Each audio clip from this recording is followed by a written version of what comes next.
All right, we're here working on the 53 Buick. Got all the crap loaded out. And we're looking at the floor here. Overall, the floor is super solid. A little bit right here. Right here, but you can just look at the rockers on here. Solid rocker all the way.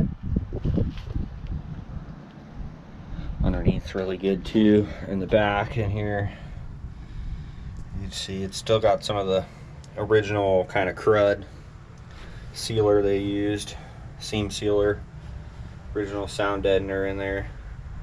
I don't know if I'm going to take that out completely or epoxy over it. I think I'm going to have to take it out and epoxy it, or maybe I'll epoxy around it. I don't know. Up here, I'm gonna have to repaint the dash. Somebody actually sanded this thing down to metal.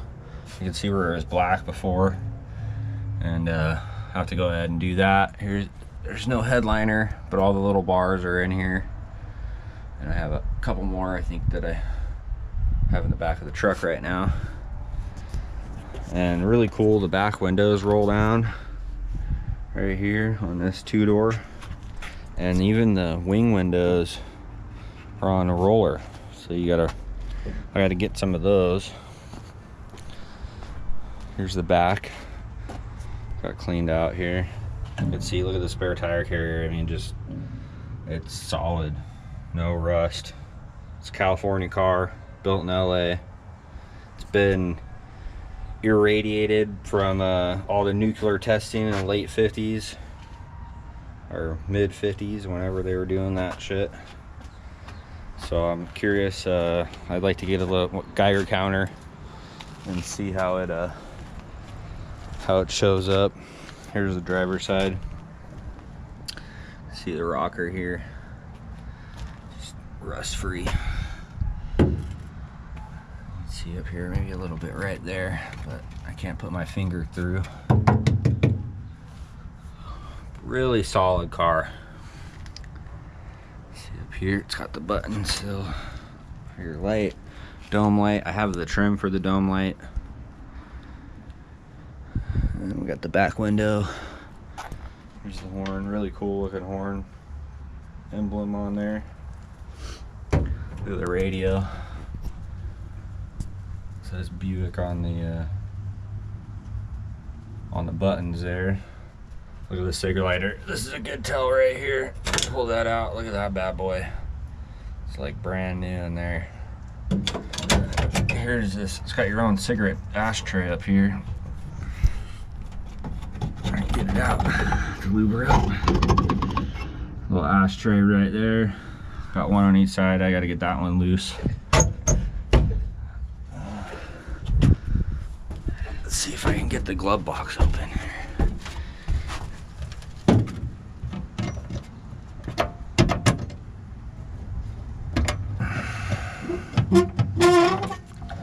There you go. I had to pick that lock. I don't have any of the keys, unfortunately, but I have the title, clean title. And you can see here it says do not exceed 50 mile an hour for first 500 miles. Got your tire pressure there, where to jack it up. And then right here it says to change your oil filter and oil at the first 1,000 miles. So really cool. That's like a break-in sticker, and that's from the 50s there, still semi-readable. So I'll put that in there. Here's your shifter, column shifter. It's going to be automatic on this car, I believe. There's your 3 pedals. Let's see here. Here's the back. That's what everybody wants to see right here. I mean, look at the little bit of surface rust, but I mean, there's just like no filler or anything in here. I mean, look at that. That's just about as nice as they get for old car. These are normally just completely rotted out, so it's pretty amazing, because here we get guys that live by the beach and their car will rot out in a 10-15 year. Gas tank door. So just a little update. We'll look at the front real quick here. You can see under the hood there's not much to look at, but I'm gonna paint all this. It's just all gonna go black or undercoat, I don't know yet. There's your AC. You open that vent up right there, and that's your AC vent. You're going down the road. So there's the trick suspension. It's got like a cantilever shock deal built into the control arm. Very trippy setup, but plenty of room in here for a big old motor. I'm gonna put a 350 in it. So these will have to come off. I think these might even unbolt. There's some bolts on there.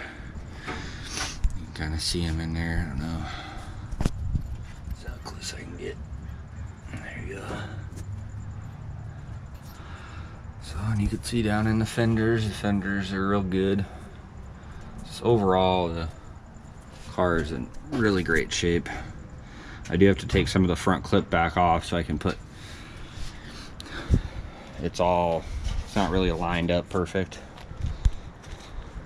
Here's the seats. Pretty trashed on the seats though. There's the back there. Had a very kind of patriotic theme going on with the red, white, and blue back seats, fronts. And here's all the door skins, heater core. Got the front bumper bar. There's the armrests. There's a little ashtray in there too. That one had some crud in it. There's another one. That's for the rear, I believe. There's your front bumper. And here's all the trim. Chrome inside door trim. It's only missing the waterfall trim, which I'm not going to put on this car. So the waterfall trim would come around here, come down. I'm going to put like aircraft rivets in here. I think that'll look cool, and then you can just cut them off and put trim on if you want. Same with these. I don't know what I'm going to do yet. The trim adds up really fast expense wise, so I'm going to leave it to where whoever wants it can put it back how they would like. Same with the emblem. I'm not going to pay a bunch of money for an emblem. I'm just going to put one in there, and somebody can put an OG one back in later. What else? I think the only trim I'm missing, I'm going to get on the flea bay right now. I got the trim out, so I'm going to go ahead and check what I'm missing. I think I'm missing this piece on either this side or the other side, or it's the door piece I'm missing. They call it the belt line, but I have all the rest of the trim around the windshield here, and I do have the back window right here, so that'll be going in along with the 4-link here real soon. So just a little update. Ajax out.